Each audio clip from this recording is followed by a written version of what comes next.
Assalamualaikum warahmatullahi wabarakatuh. Berjumpa kembali di channel saya Fajar Dion TV. Seperti biasa, saya akan melanjutkan konten-konten tentang masih lanjutan tentang soal teknis P3K Mapel Prakarya tingkat SMP. Kemarin banyak sekali yang request, Pak, materi selanjutnya ada kerajinan, pengolahan budidaya dan rekayasa, yang kurang adalah budidaya. Kali ini saya akan membahas tentang soal teknis prakarya budidaya. Banyak sekali yang muncul di sana.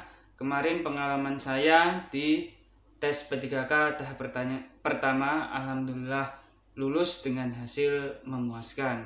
Baik, hanya untuk sekedar berbagi informasi, soalnya itu teknis 100 ya. Waktunya 120 menit, 4 aspek keluar semua, rekayasa, kerajinan, pengolahan dan budidaya, ditambah pedagogik. Soalnya 100, terus 1 sampai 70 itu soal prakarya murni atau bidangnya, prodinya, dan 30 soal pedagogik ya. Kemarin saya sudah membahas soal satu persatu aspeknya. Sekarang kita akan membahas soal budidaya. Seperti apa? Langsung saja, tidak perlu berlama-lama lagi. Kita simak berikut ini.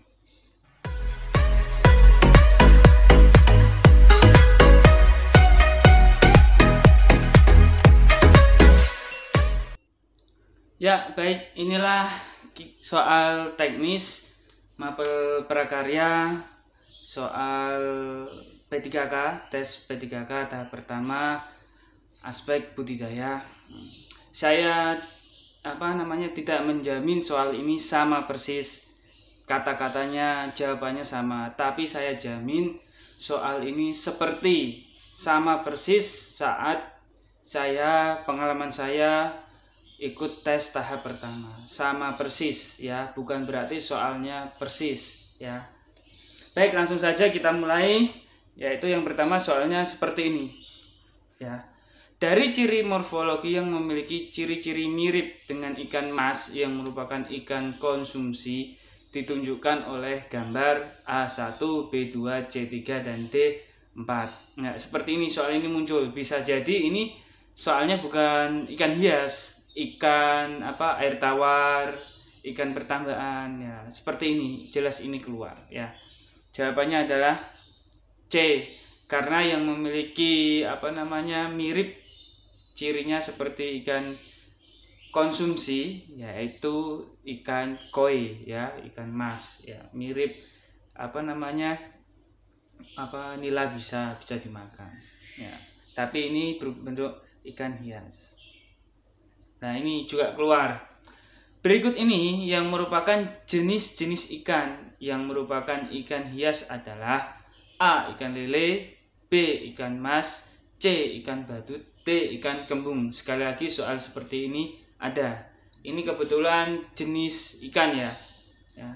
Biasa jadi jenis ikan lainnya, ikan tawar, ikan laut ya. Nah, intinya jenis-jenis ikan keluar. Jawabannya adalah C. Ikan badut ya, merupakan ikan hias. Kalau ikan lele jelas konsumsi, terus ikan kembung ya, tidak bisa dimakan dan sebagainya.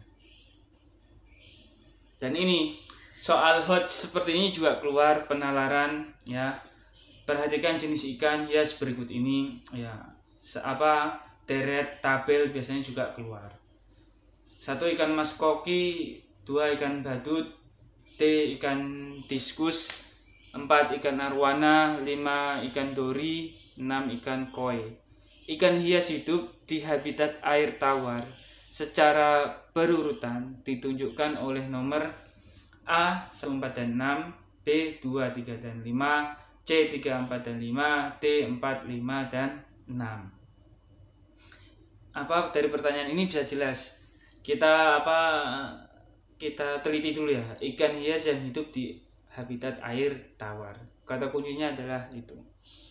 Jawabannya adalah A 1, 4 dan 6. Ikan mas, koki jelas di air tawar. Yang keempat ikan arwana sama juga di air tawar, bisa di akuarium. Dan 6 ikan koi. Nah, lanjutnya seperti ini juga. Tahapan-tahapan budidaya ikan hias, salah satunya adalah pemberian makan. Pakan harus sesuai dengan jenis ikan yang dibudidayakan. Pakan ikan yang tepat untuk arwana adalah, sekali lagi, contoh soal seperti ini ada. Kebetulan ini untuk ikan arwana, bisa jadi ikan lele, ya kan, ikan nila yang keluar. Jadi kita harus banyak sekali membaca, ya, membaca tentang jenis-jenis ikan, budidayanya seperti apa. Nanti akan muncul soal seperti ini. Kebetulan ini adalah ikan arwana. Jawabannya adalah A. Jentik nyamuk, B. Kutu air, C. Pelet, D. Ikan kecil atau udang. Jawabannya adalah D. Ikan kecil atau udang. Kalau kutu air, jentik nyamuk biasanya ikan cupang, ya. Kalau pelet biasanya ikan bandeng, ikan yang dibudidayakan, diternakkan. Nah, muncul lagi kan soal seperti ini, yaitu soal tabel atau angka penalaran seperti ini. 1. Mempertahankan kadar oksigen dalam air yang cukup. 2. Mengurangi kepadatan ikan. 3. Mempertahankan suhu air. 4. Serta mempertahankan kadar keasaman air sesuai dengan kebutuhan jenis ikan. Adalah cara mencegah penyakit pada ikan hias, yaitu jenis penyakit A. Penyakit bintik putih atau white spot, B. Penyakit trichotillomaniasis, C. Penyakit tetrahymena, D. Penyakit candidiasis, ya. Dari pertanyaan ini jelas semuanya asing, ya, tapi kita harus banyak sekali membaca referensi, apa itu white spot, apa tetrahymena, candidiasis dan sebagainya. Tapi dari soal ini bisa kita ambil kesimpulan kalau jawaban yang paling berbeda adalah jawaban yang A, jelas bintik putih atau white spot, ya, karena kebanyakan ikan mengalami seperti ini, ada bintik-bintiknya. Lanjut, ya. Nah, muncul lagi soal bergambar seperti ini. Kebetulan yang saya ambil tuh soal-soal ikan hias. Nanti juga ada lagi soal ikan air tawar, ikan konsumsi atau ikan laut. Soal seperti ini sering muncul, ya. Tapi saya ambilnya kebetulan ini ikan hias. Berikut yang merupakan ikan hias yang habitatnya di laut ditunjukkan oleh gambar A, B, C, dan D. Yang mana yang hidupnya di laut, ya. Saya jelaskan, ada ikan koi, ikan ikan cupang, ya. D yang kita biasa jumpai di laut, temannya ikan nemo, ikan lohan, yang B, ya. Dari 4 ini kan sudah tahu. Terus ini keluar lagi 3R.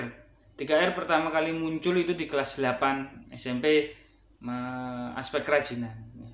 Tapi 3R muncul semua di semua aspek, walaupun budidaya tetap muncul 3R seperti ini: recycle, reuse, and reduce.